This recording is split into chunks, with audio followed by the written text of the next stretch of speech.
This program has been produced from photographic material made available to us by the THG branch of the Knights Templar, the oldest order of chivalry. We are grateful to the order for trusting us with some of the most closely guarded secrets of all time. Millions of people have seen unidentified flying objects, UFOs or flying saucers. Many of these strange objects have been seen to be operated by human-like creatures.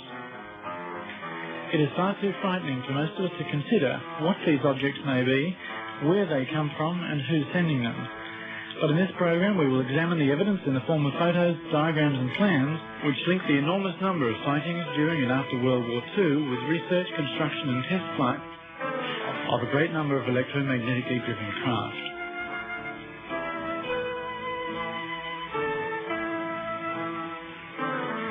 Some of these graphics are artists' impressions, but nearly all of what follows has been given to us as genuine material, which has been successfully kept secret for half a century.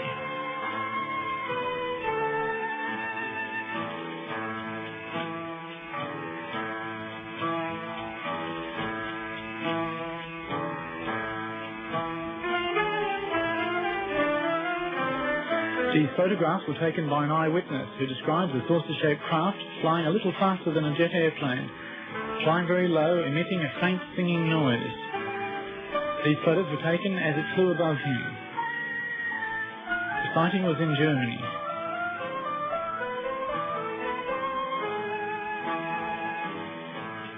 Just in time, I take photos as it flies above me.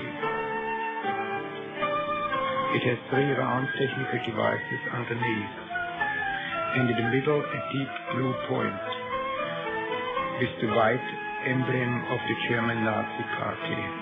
The UFO is quite large. It is light blue in color, and it frightens me. It looks very strange, and it flies very quietly away from me. Behind the wall, another UFO is parked in the dark, but I can see all the different parts quite clearly. Again, there are 3 technical devices underneath, and there are also some sort of wheels which were put underneath to make it movable. It looks like a big axle with big wheels. A truck is there, and a crane in the background. There are only 2 people visible, one underneath the spaceship and the other one on the roof, where there is a small cockpit. Everything is very quiet. There's a cross painted on the spaceship that looks similar to the German Nazi flag. There are no glass windows visible, but there are 2 round openings with something above them. Underneath the UFO there are strange looking plates which look like rotors of a turbine engine, but they are probably something different. There are protruding parts underneath that look like guns. They could not possibly be antennas because they are too thick. The ship has a diameter of 18 to 20 meters. It looks really dangerous. Next to the truck, there's another car parked. It's a VW. Everyone laughed when I told them the story of what I saw. They say I was drunk. I might have been drunk too much beer, but I'm convinced I saw a UFO.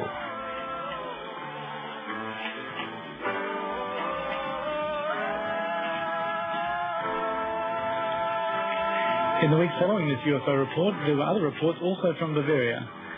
For example, a petrol Bowser attendant who said he'd seen a UFO, but people accused him of being drunk and made fun of him. So to avoid further ridicule, he said he was just making a joke. UFO reports are difficult to believe. It's up to each person to form their own opinion and to consider the implications for themselves. On the 14th of December 1944, the New York Times published the first of the UFO news stories. Floating mystery ball is new Nazi air weapon. It was disclosed on December 13th by the Supreme Headquarters of the Allied Expeditionary Force that a new German weapon made its appearance on the Western Air Front. American airmen report that they are encountering silver-coloured spheres in the air above German territory. The spheres are being encountered singly and in clusters. Sometimes they are semi-translucent. This report is suggestive of electromagnetically driven craft. These objects frequently appeared where German troops were concentrated in Northern Europe. Many ghost rockets were sighted, especially in Scandinavia and Norway.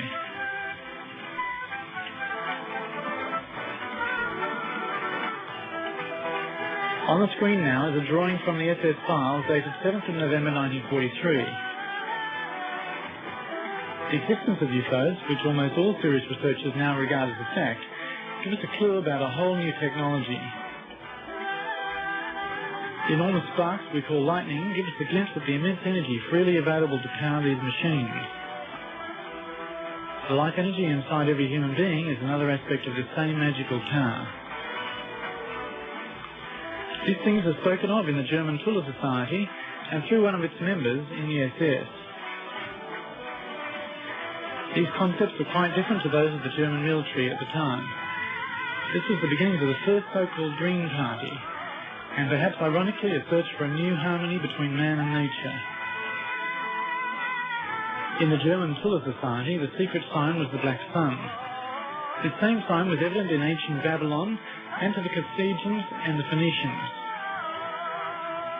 In these ancient times, the sign of the Black Sun was symbolized by a cross. The cross recurs throughout history as a symbol of power.